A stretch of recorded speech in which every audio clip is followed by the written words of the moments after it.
Agora sobre a greve. Bom, quem me conhece, senador Paim, sabe que eu não sou muito de tapinha nas costas. Então, eu não perderia a oportunidade de vir aqui para falar para os senhores o que eu penso sobre o momento que a gente está vivendo. Não trouxe procuração do ministro Lupi, nem do presidente Stefanuto para falar sobre a greve, mas vou ser muito franco do que eu penso sobre o movimento. Então, assim, na condição de secretário de Previdência, tenho participado de debates internos e essa é a minha posição pessoal e até justifico algumas atitudes que o governo tem tomado. É importante dizer que a carreira do INSS é uma das carreiras mais meritórias do Serviço Público Federal. Nenhum outro servidor federal tem um histórico ao longo de décadas de proximidade com o cidadão brasileiro no Serviço Público Federal como o servidor do INSS. Ao longo de décadas dentro das agências, atendendo as camadas mais vulneráveis da população. Procurem outro servidor que tenha esse perfil. Quem fez ao longo de décadas atendimento diário às pessoas? Alguém poderia levantar a mão, a Receita Federal. A Receita Federal. É verdade, mas a Receita Federal atende, na média, um segmento social um pouco diferente do público do INSS. Então, aqui eu louvo o trabalho e a excelência, a expertise que esses servidores têm. É verdade que a política implementada inicialmente pelo governo Temer, sobretudo a partir de 17, de automação, tinha um objetivo. Fechar as agências.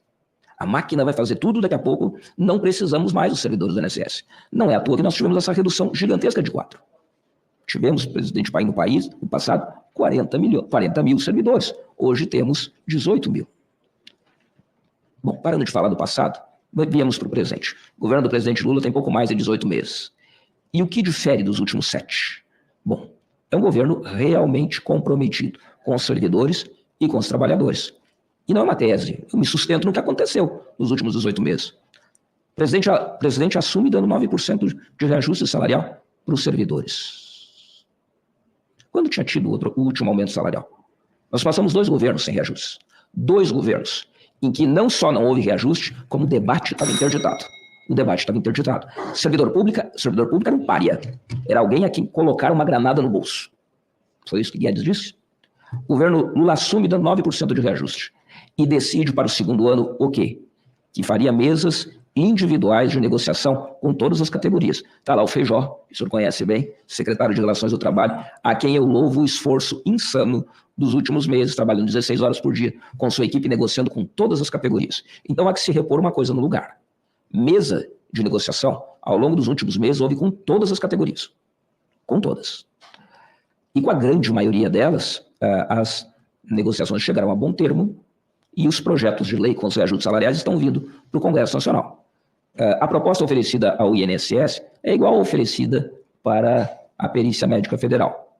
18% de reajuste. Isso significa que em 4 anos do governo do presidente Lula, nós teremos concedido mais de 28% de reajuste salarial. Isso recompõe a inflação. Não teremos 28% de inflação nos 4 anos.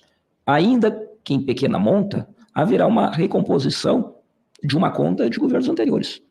A exemplo do que o presidente Lula tem feito com a política de valorização do salário mínimo, ao final de 4 anos, o governo terá, por caminhos diferentes, senador, aplicado aos servidores uma política de valorização da renda do servidor, porque terá garantido a inflação e recomposto uma parte do período passado. Bom, recompõe as perdas da última década? É claro que não. Mas é justo cobrar desse governo em 18 meses os retrocessos de 7 anos? É justo exigir desse governo que, além do reajuste salarial, garanta todas as pautas de todas as carreiras numa tacada só agora? Sobre a greve e por que o governo foi à justiça. Eu liderei em janeiro desse ano, como chefe da Perícia Médica Federal, Perícia Médica está lá na Secretaria, eu liderei uma investida no Superior Tribunal de Justiça que obteve, presidente Paim, percentuais parecidos. O STJ exigiu que para a greve da perícia médica acontecer, ela tinha que garantir 85% de atendimento nos estados do Norte, Nordeste e Centro-Oeste e 75% no Sul e Sudeste. ela levou em conta, o STJ, a decisão levou em conta, o tamanho da demanda e do represamento. Quando nós fomos ao judiciário,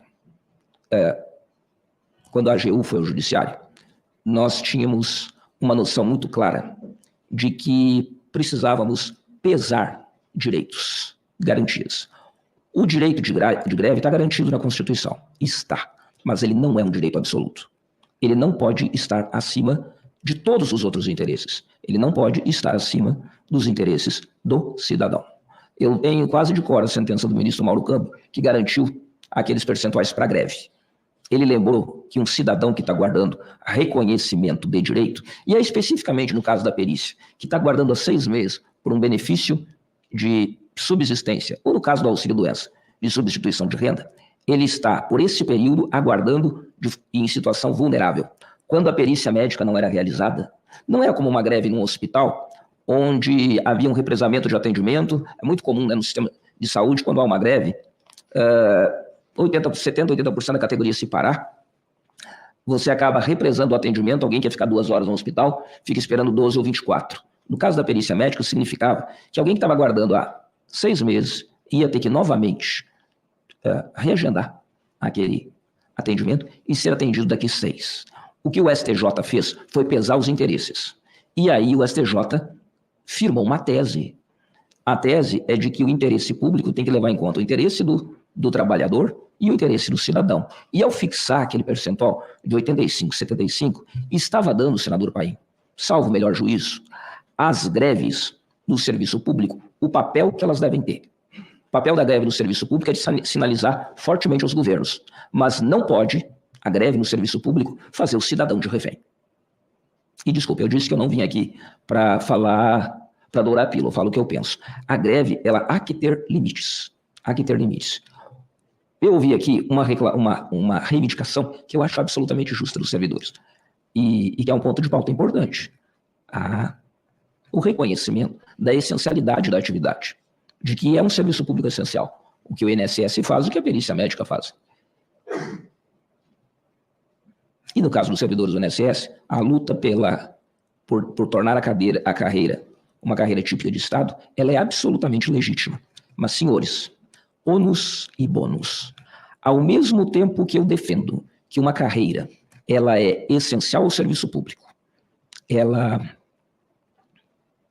tem obrigações. Como uma carreira que deseja ter esse título e os reconhecimentos que isso traz de carreira essencial, de carreira indispensável, como ela faz com um mês de greve que 4 mil pessoas não consigam fazer perícia médica e que 100 mil pessoas não tenham o reconhecimento de direito na análise dos seus processos. O cidadão é um mero detalhe nesse processo. É aí que o Estado se posiciona.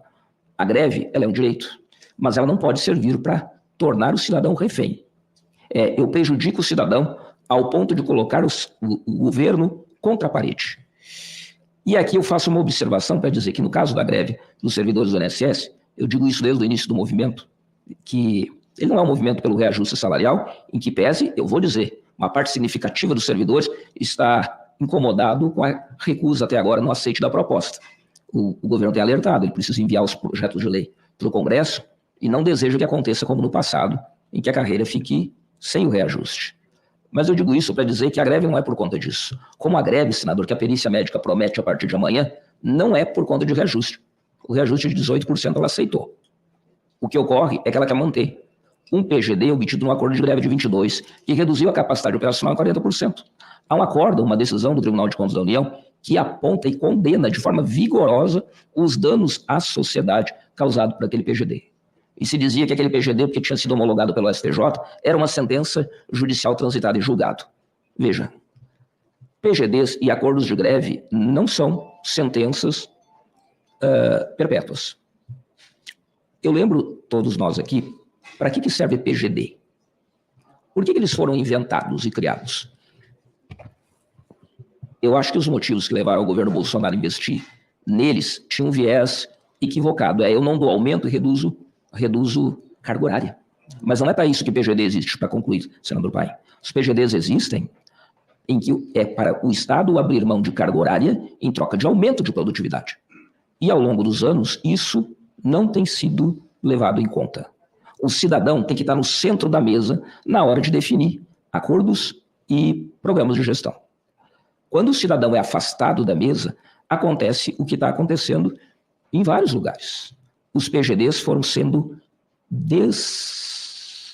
mitigados, foram sendo cada vez mais enfraquecidos na sua capacidade de fazer o que um PGD deve fazer, entregar ao cidadão o serviço. Não é verdade que não houve mesas de negociação. A carreira do INSS talvez tenha sido a segunda que mais reuniões teve. Acho que só perdeu para a dos professores federais. O que acontece é que, nesse momento, há uma decisão dos servidores de manter greve até que consiga a carreira típica de Estado. Até que garanta questões que merecem, sim, legitimamente serem debatidas. Questões relacionadas ao seu programa de gestão, questões relacionadas ao acordo de greve. Mas a ida ao judiciário é não para acabar com a greve, mas é para dizer que a greve não pode tornar o cidadão refém. Eu me compadeço muito das questões colocadas aqui sobre o cidadão sem salário, o cidadão servidor do INSS. Mas eu também me compadeço, sim, de 4 mil pessoas que não fizeram perícia médica e estão sem benefício, e 100 mil pessoas que deveriam ter tido seus benefícios analisados e boa parte deles concedidos nesse período.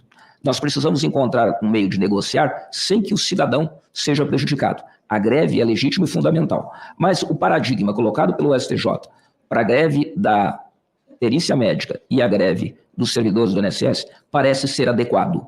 100% de servidores parados numa agência é inaceitável, assim como esse quantitativo enorme de pessoas que dependem da análise documental remota também. 15 segundos. Para concluir mesmo em 15 segundos, é importante dizer, todas as cartas podem ser colocadas sobre a mesa. O PGD, acordo de greve, tudo isso, mas não com a faca no pescoço, não do governo, do cidadão, que hoje tem que procurar uma agência do INSS, encontrar a porta fechada e ver, como eu vi em janeiro, os sindicalistas da Perícia Médica Federal, no primeiro dia de greve, comemorando o povo voltando para casa sem atendimento. Essa perda de noção da realidade é algo que deve nos fazer pensar. O cidadão em primeiro lugar, aí sim, há espaço para negociação. Sem isso, presidente Paim, nós permaneceremos no impasse e a Previdência Social e o governo vai cobrar o cumprimento da decisão judicial. Obrigado pela oportunidade. Muito bem, esse foi o Adroaldo Cunha Portal, que falou em nome do Ministério da Previdência Social, e digo de pronto que desde o início, quando ele soube que haveria aqui pessoas que usariam a palavra, e eu ia abrir como abri mesmo, no plenário sobre o direito de greve, tranquilo, ele para mim, e eu falarei no momento que você me der a oportunidade. Assim eu o fiz. Ouvi quem falou pelos grevistas e disse que é de base, e dei para ele o mesmo espaço. Até mais. Você falou 10 minutos, ele falou 15 minutos, né? Mas é legítimo ele respondendo atualmente pelo governo. Mas eu não vou abrir o debate no plenário, que não foi combinado, né? A gente fala sempre que o combinado é o que vale. Eu combinei com vocês que falaria um pelo plenário e ele pelo governo, e assim foi feito. Então, eu tomo agora a decisão que cabe a mim mediante essa reunião. Que foi proposto aqui que eu apreciasse a possibilidade de uma comissão de parlamentares para apoiar as negociações junto ao MGI. É isso, né? Para tratar de questões, inclusive, conforme está aqui, que não têm impacto financeiro e protegem a Previdência Pública. É o que está escrito aqui. Mediante isso, eu não vejo obstáculo nenhum, pela fala, inclusive, do Adroaldo, que as negociações estão abertas.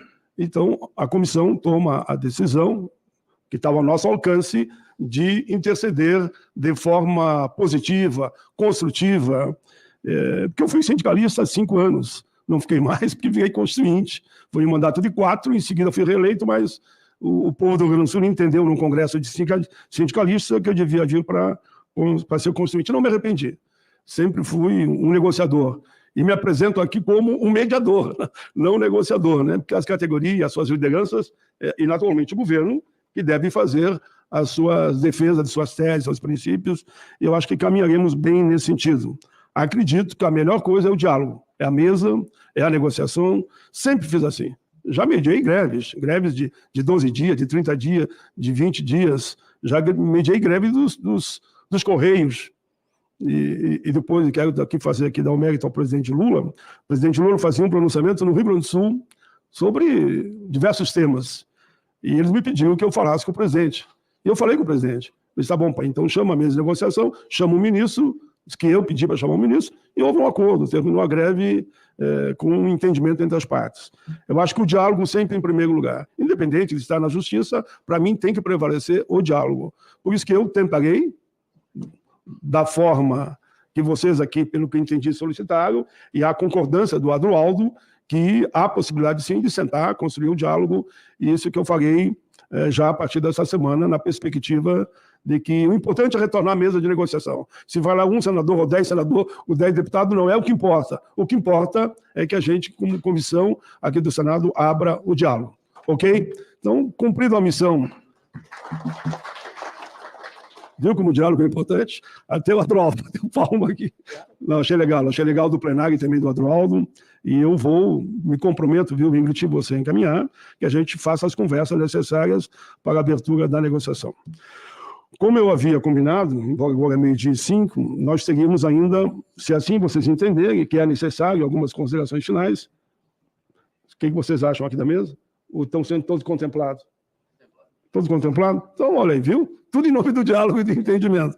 Então, cumprimos a nossa missão no dia de hoje. Teremos outro debate, com certeza, no dia 21, e você está convidado, já te convidei antes de você falar, que independente do ministro ir, faço questão que o ministro vá, né? O ministro Lupe é muito querido por todos, e fizemos questão que ele esteja lá no dia 21. E assim encerramos a audiência pública de hoje. Vida longa à democracia, ao diálogo e ao entendimento. Palmas a todos vocês. Está encerrada a audiência pública de hoje.